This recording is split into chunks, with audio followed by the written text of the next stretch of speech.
News 24। Bankura জেলার ইন্দাস ব্লকের মঙ্গলপুর গ্রাম পঞ্চায়েতের বেতালান গ্রাম। এই গ্রামে 100% মানুষ কৃষি প্রধান। কৃষকদের জমির পাশ দিয়ে বয়ে গেছে খরস্রোতা দ্বারকেশ্বর নদী। প্রতি বছর এই দ্বারকেশ্বর নদীর ভয়াবহ বন্যায় ভাঙনের কবলে পড়ে এলাকার কৃষকরা। বিঘার পর বিঘা কৃষি জমি বিলীন হয়ে যায় নদীগর্ভে। গত বছরেও বন্যায় ব্যাপক ভাঙন হয়েছে এলাকায় কৃষকদের দাবি তারা বিভিন্ন দপ্তরে দ্বারস্থ হয়েছেন এই ভাঙন রোধের জন্য। অবশেষে বাধ্য হয়ে এলাকার কৃষকরা গত বছরেই দিদিকে বল ফোন নম্বরে ফোন করেছিলেন। এলাকার সমস্যার কথা তারা জানিয়েছেন আর তাতেই বাজিমাত রাজ্য সরকারের পক্ষ থেকে অতি তৎপরতা। তড়িঘড়ি রাজ্য সরকারের রিপোর্ট এনএন নিউজ 24 দপ্তরের পক্ষ থেকে প্রায় 12 লক্ষ টাকা বরাদ্দ করা হয়েছে এলাকার ভাঙন রোধ করার জন্য। যুদ্ধকালীন তৎপরতার সাথে ভাঙন রোধের কাজ চলছে। ব্লকের মঙ্গলপুর গ্রাম পঞ্চায়েতে তারকেশ্বর নদীর উপরে বেতালানে যে বিঘের পর বিঘে জমি তলিয়ে যাচ্ছিল, সেখানে একটা সরকারি তরফ থেকে একটা প্রজেক্ট করা হয়েছে নদী বাঁধানোর কাজ। সেটা কত লাখ টাকার কাজ, এবং এই কাজটা না হলে মানুষের কিন্তু ওখানে একটা সমস্যার ভিতরে পড়তে যাচ্ছিল গ্রামের মানুষ। ওটা ইরিগেশনের পক্ষ থেকে হচ্ছে, প্রায় 12 লাখ টাকা খরচ করে গার্ডওয়ালের ব্যবস্থা হচ্ছে যাতে নদী ভাঙন রোধটা হয়, চাষের জমিগুলো যাতে নদীগর্ভে তলিয়ে না যায়। এলাকার মানুষের সুবিধার্থেই এই প্রজেক্ট নেওয়া হয়েছে। এর কাজ এখন চলছে, খুব দ্রুতগতিতেই কাজ চলছে। বর্ষার আগে অবশ্যই এই কাজ শেষ করার জন্য আমরা চেষ্টায় আছি। কিন্তু এলাকায় তারা বলছে যে এই কাজ বিধায়ক তিনি করাচ্ছেন, তার উদ্যোগেই নাকি এই কাজ হচ্ছে। না, এলাকাতে আমরা যেভাবে কাজ করে যাচ্ছি তৃণমূলের পক্ষ থেকে, আমাদের যে তৃণমূলের সরকার যেভাবে এলাকায় উন্নয়ন করে যাচ্ছে তার কথা তুলে ধরতে আপনারাই রয়েছেন। আপনারা এলাকার চারদিকে ঘুরে বেড়াচ্ছেন, দেখতে পাচ্ছেন তৃণমূল সরকার কিভাবে কাজ করছে। বিরোধী যারা রয়েছে, যাদের বিধায়ক রয়েছেন, এমপি রয়েছেন, তারা কোথায় কি কাজ করছে সেটাও আপনাদের নজরে আছে। আপনারা একটা নজির দেখান যে তারা কোথায় কি কাজ করেছে। তারা শুধু আমাদের কাজের ভুল ধরার জন্য বসে রয়েছে। ভুল ধরা খুব ভালো জিনিস, ভুল ধরতে পারলে আমরা সেটা সংশোধন করতে পারবো। আমাদের যে কাজ করে তারই ভুল হয়, যে কাজ করে না তার ভুল হয় না। তাদের কাজ আপনারা নিশ্চয়ই দেখতে পাচ্ছেন, আপনারাও নিশ্চয়ই তুলে ধরবেন তাদের কাজ। তারা এতদিন ধরে কি কাজ করছে, এমপি রয়েছে, এমএলএরা রয়েছে। এমএলএরা তো 5 বছর বসেই কাটিয়ে দিল, আবার ভোট আসছে বলেই তারা এখন এই বাজনা বাজাচ্ছে যে তৃণমূল সরকার কিছু কাজ করছে না। কিন্তু আমাদের কি কাজ হচ্ছে, 22টা ব্লক জুড়ে বাঁকুড়া জেলায় উন্নয়নের কি ধারা বয়ে যাচ্ছে সেটা আপনারা নিশ্চয়ই আপনাদের নজরে আছে। দেখুন, আমাদের জন্মের পর থেকে আমরা তো এখানেই বেড়ে উঠেছি, সুতরাং ভূমিষ্ঠ হওয়ার পর থেকেই সমস্ত কিছু জিনিস দেখছি এখানকার। আমরা যতদিন আছে প্রতি বছরই বিঘার পর বিঘা ভাঙন হতো। এই তো নদী ধারে, এটা দ্বারকেশ্বর নদী। এলাকাটা হচ্ছে বেতালন গ্রাম।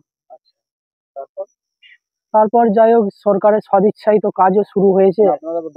হ্যাঁ, আমরা বহুবার দাবি করেছি, আমাদের দাবি সরকার ঠিকঠাক পূরণও করেছে। এবারে কাজটা কতদূর কি হয় সেটা দেখার আর কি। যাতে করে আমরাও চাইছি যে পার্মানেন্ট সলিউশন কিছু হোক। এখানে কৃষিজীবী সবাই কৃষিজীবী। জমি ভেঙে গেলে তো সমস্যা। হ্যাঁ, জমি ভেঙে গেছে তো। আমাদের বিগত প্রায় 5-7 বিঘা জমি এখানে শিকস্তি ভূমিতে চলে গেছে। আচ্ছা, তো সমস্যা হচ্ছে। হ্যাঁ, সমস্যা তো হচ্ছে। এখন তো সরকার কাজ করছে। হ্যাঁ, কাজ করতে গ্রামবাসী সকলেই খুশি। আচ্ছা, বলবেন কিছু রাজ্য সরকারের? হ্যাঁ, রাজ্য সরকারকে ধন্যবাদ জানাই ভাঙন রোধের জন্য। ওরা তো বলছে বর্ষার আগে এই কাজ সম্পন্ন করবে। বর্ষার আগে কাজ সম্পন্ন হলে তো ভালোই হয়, তাহলে ভাঙন তো আরো কিছুটা তাড়াতাড়ি সেটা ভাঙনটা রোধ হয়। যতটুকু আছে বেশি। হ্যাঁ, যতটুকু আছে বেশি। এই ভাঙনে কি বাড়িঘর নিয়ে আতঙ্ক থাকতে হতো? হ্যাঁ, বাড়িঘর পরপর তো আমরা তো দেখেছি নদীটা যেভাবে আগিয়ে আসছে। আর তো বিগত 5-7 বছর হলে তো এখানে টিকে যেত, হয়তো গ্রামের কাছাকাছি চলে আসতো। মানে এবার খুশি হলাম। হ্যাঁ, অবশ্যই খুশি। আপনার নাম? আমার নাম জয়ন্ত মন্ডল। গ্রাম পঞ্চায়েতের বেতালন, এখানে দীর্ঘদিনের মানুষের দাবি ছিল যে নদী ভাঙন রোধের জন্য ব্যবস্থা করা হোক। অবশেষে রাজ্য সরকারের পক্ষ থেকে সেই কাজ শুরু হয়েছে। খুশি এলাকার কৃষকরা। কোন দপ্তর থেকে করা হচ্ছে, কত টাকা বাজেট, কি বলবেন? হ্যাঁ, এটা আমরা একটা ওয়ার্ক অর্ডার পেয়েছিলাম আমরা রিসেন্টলি, এবং এখানে এটা আমাদের executive engineer Damodar canal division করছেন এই কাজটা। এবং এটার অ্যাপ্রক্স বাজেট আমার কাছে যে ওয়ার্ক অর্ডার কপি আছে সেখানে প্রায় এটা ওয়ার্ক অর্ডার প্রায় 12 লাখ টাকা 13 লাখ টাকার কাছাকাছি একটা ওয়ার্ক অর্ডার আছে কাজটা। এবং এটা যে বর্ষার আগেই প্রায় শুরু হয়েছে কাজটি, এবং এটা ভালো যে আমাদের এলাকাবাসীদের ডিমান্ড ছিল এটা। এলাকার সমস্যা রইল কৃষকদের? আপাতত সেটা এটা একটা কিছু অস্থায়ী সমাধান তো অবশ্যই বটে, এবং এর পার্মানেন্ট সমস্যা সমাধান করতে হলে তো অবশ্যই একটা সেটা মানে স্থায়ী ড্যাম নির্মাণ করতে হবে, মানে গার্ডওয়াল টাইপের। এটা তো একটা অস্থায়ী বাঁধ হচ্ছে, তো মানে পার্মানেন্ট সলিউশন গার্ডওয়ালই হচ্ছে এটা পার্মানেন্ট সলিউশন। কতটা সমস্যায় পড়তো এলাকার কৃষক?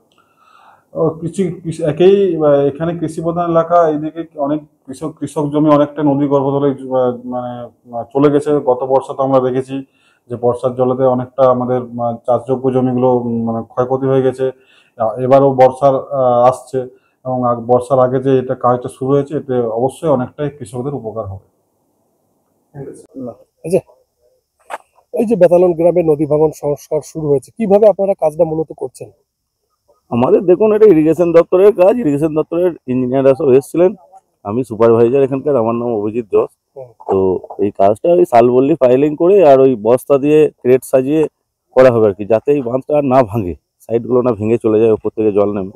মূলত এই জমির জলগুলো এর ওপর দিয়ে পাস করানোর জন্য এটা প্রচেষ্টা চলছে আর কি, সেইভাবেই কাজটা করা হচ্ছে। কতদিনের মধ্যে কাজ সম্পন্ন হবে? এটা বেশি দিন লাগবে না, খুব বেশি হলে ম্যাক্সিমাম 15 দিন কি 20 দিনের মধ্যে। মানে বর্ষা আসার আগে? হ্যাঁ, বর্ষার আগে কাজ শেষ হয়ে যাবে 15 দিন। আপনার নাম? আমার নাম অভিজিৎ জস।